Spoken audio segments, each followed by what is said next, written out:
Awesome. Yep. All right, we will get that moving. Thank you so much. I really appreciate the order. Yep. Thanks again. Have a great day.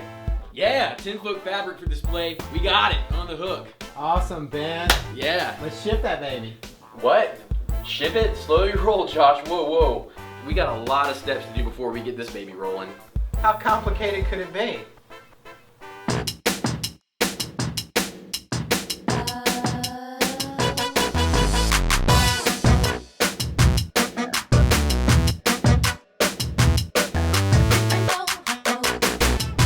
Alright, we've got an order for a 10-foot fabric display. And fabric displays are awesome because they're lightweight and they're easy to set up, but it takes a lot to get one produced and out the door.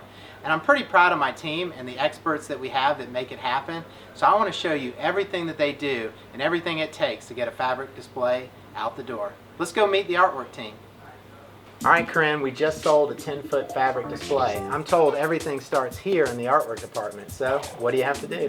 Well, first, I have to check the size to make sure that it's the correct size and there's nothing over or under. Second, I have to check the resolution to make sure that there's nothing pixelated or blurry. And then third, since it's fabric and fabric stretches, I have to check the stretch zones to make sure there's no important elements in those.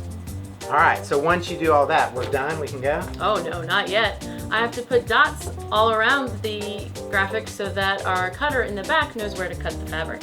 Hey, check it out. These are the dots we put on the file with Corinne. So Chaz, you're printing out the fabric right here? No, Josh. Right now what we're doing is we're actually printing graphic out on printing paper, and then once the print job is complete, we'll check it back to the print press and we'll transfer it onto the fabric there. Alright Chaz, it looks like we got a big problem. This thing's printing out backwards. Well, actually, Josh, that's exactly how we want it, because once the print changes to gas state on the print transfer machine, then the image will print correctly directly on the fabric. If we ever printed a job and we could read it and it wasn't backwards or mirrored, then we'd really have a problem. I'm no expert, but I think we've got another problem. This color is way off. This is not the color the customer was expecting. Oh, don't worry about that, Josh. After we transfer it, this color will be spot on with what the customer desired. We ensured that the color scheme was correct with the client way before it made it to the printer. Hey Hannah. Hey. I was just back there with Chaz. He says it's going to be okay, but I think he's printing everything upside down. Oh, everything is fine. We want it to be upside down, so it'll transfer directly on the print. It'll be all good. All right, Hannah, this looks pretty easy. I mean, you just take the printed paper and the fabric and push it through there together. What could go wrong? I mean, many things can go wrong. I mean, one of the biggest things is definitely wrinkle. What's the big deal about that? It'll cause a major crease in the entire image itself. Most prints, you can't cut it out because you need the entire image, so. Sure. I mean, does it really matter exactly what speed you have this thing running at? It does matter with the speed, because sometimes with certain colors, the way that the ink lays down on the printer is that it can cause band lines. And if we actually slow down the speed of the belt, it can actually help certain numbers of those colors, like if they're already laid down banding, we can actually fix it if we slow down the speed a little bit. When you're working the machine, you gotta be calm. You gotta think calmly. Don't start freaking out, because that's when errors start to happen. All right, so what difference does temperature make? The temperature as well as the speed is what makes sure that the full vibrant color comes out. Because if you don't have it at the correct speed, if you have it too hot, it can scorch the colors. It can make like a red way too red, or it can make a blue way too dark, more navy versus a lighter blue. So it definitely will affect your colors if you have the temperature at not 400 degrees. You need it to be at 400 degrees. All right, here's all the fabric we just transferred with Hannah.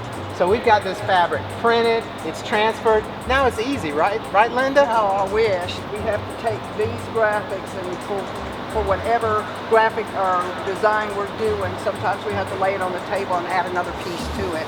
And then we have to cut that and then pin it all together.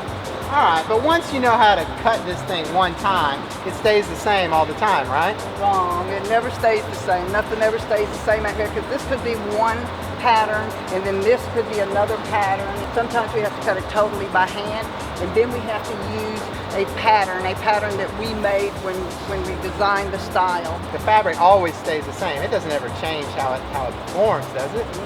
I wish that was true too. Telling me this stuff sews different times? How do these ladies handle that?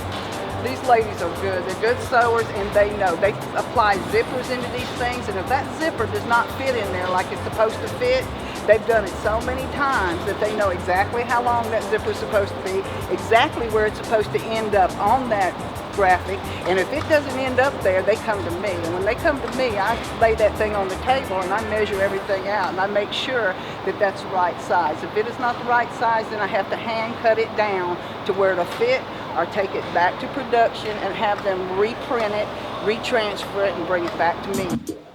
I keep the machines running. I keep them oiled. I keep all the maintenance on them. I do all the setups for the folders and all the special setups for different styles and stuff like that. I've been doing sewing machine mechanics, product development, and cutting for about 38 years. All right, I'm exhausted. We've gone on this journey with our fabric display order, but I hope you've gained a greater appreciation for what it takes to get one of these displays out the door. And I hope you have an appreciation for how amazing our team is, from the graphic designers to the printers to the heat transfer team and to our sewers. They're awesome and they've got an amazing set of skills. But as always, it's time for me to get back to work, so I'll see you guys again next time. Take care.